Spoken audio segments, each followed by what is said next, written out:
The hallway behind the stage was quiet in a way that felt heavy.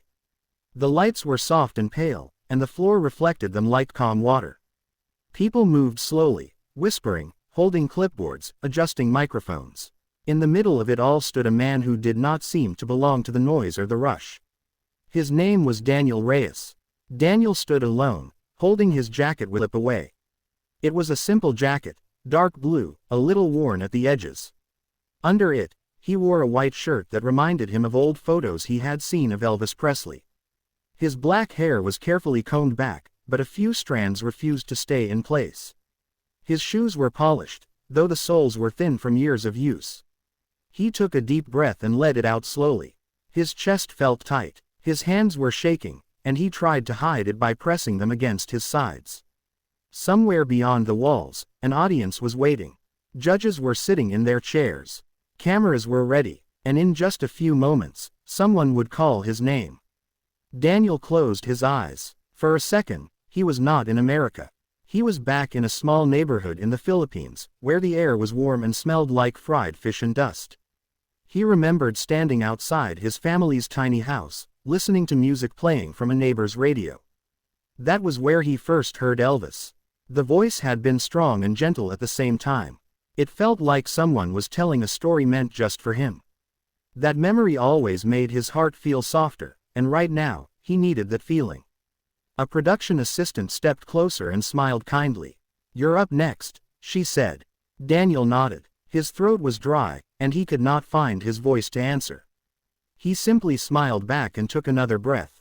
Walking toward the stage felt like walking into a dream that could break at any moment. Each step echoed in his ears. The closer he got, the louder the audience sounded, like waves hitting the shore. When he reached the edge of the stage, bright light spilled over him, warm and blinding. He stepped forward. The applause was polite but unsure. People leaned forward in their seats, curious. Daniel could feel their eyes on him. He stood still, letting the moment settle. His heart was beating fast, but he reminded himself to slow down. Slow breath in, slow breath out. He looked at the judges. Simon Cowell sat in the middle, his expression calm but serious. He watched Daniel closely, as if trying to understand him before he spoke. Howie Mandel smiled gently, his eyes full of interest. Heidi Klum sat with her hands folded, warm and open.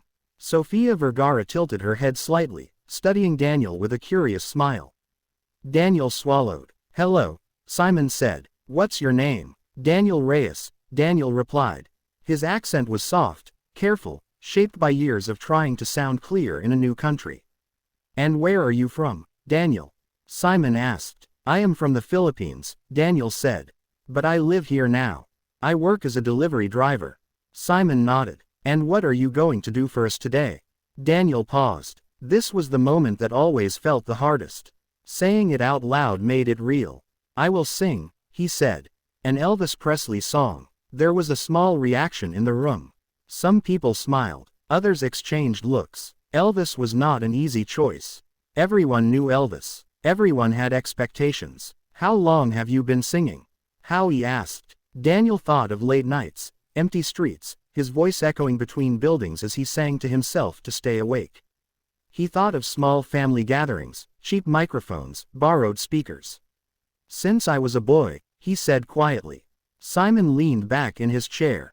"Okay, Daniel, whenever you're ready." The music began softly. A simple introduction. Familiar, but gentle. Daniel closed his eyes for just a moment. In that pause, the fear was still there, but something else joined it. Love, memory, purpose. Then he sang. The first note was low and warm. It carried weight, like it had traveled a long way to reach the room. The audience grew quiet. People stopped shifting in their seats. Even the judges leaned in slightly. Daniel's voice did not try to copy Elvis perfectly. Instead, it carried respect.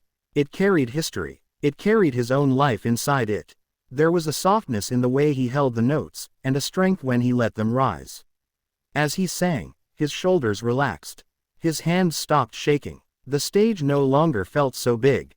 It felt like a place where he could stand honestly. Images filled his mind as he sang. His mother washing clothes by hand, humming along to old songs. His father tapping his fingers on the table, smiling. Long nights in America, missing home, wondering if he had made the right choice. The audience began to feel it too. A woman in the front row wiped her eyes. A man nodded slowly, lost in the sound. The room felt warmer, closer. Simon's expression changed. The careful distance in his eyes softened. He was no longer judging. He was listening. Daniel reached the middle of the song, where the emotion deepened. His voice trembled slightly, not from fear, but from feeling. He did not pull away from it. He leaned in. That was the gentle twist. This was not just a man singing an old song. This was a man sharing his life through music everyone thought they already knew. When the final note faded, Daniel stayed still. He did not open his eyes right away. He let the silence settle. Then the room exploded with applause. People stood up. The sound filled every corner of the theater. Daniel opened his eyes, stunned. His chest felt tight again, but this time it was from emotion. Howie was clapping with both hands raised high. Heidi stood, smiling brightly. Sophia pressed her hand to her heart, her eyes shining. Simon stood last. When the applause finally slowed, Simon spoke. "Daniel," he said slowly, "that was unexpected." Daniel nodded, unsure what to say. "There are many people who try to sing Elvis," Simon continued. "Most of them just try to copy him. You didn't do that. You respected him, but you also brought yourself.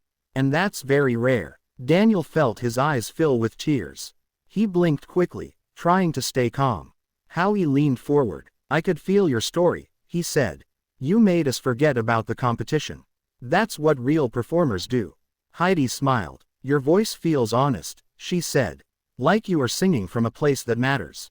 Sophia nodded. "I believed every word," she said softly. Daniel placed a hand over his heart.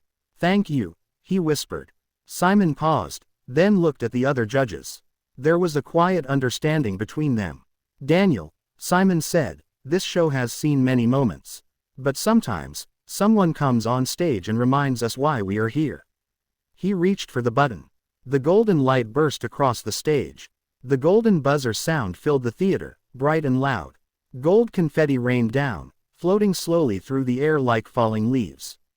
Daniel froze. For a second, he did not move. He did not breathe. Then he looked up, watching the gold pieces fall around him. They landed on his shoulders, his hair, the stage beneath his feet. The audience cheered even louder.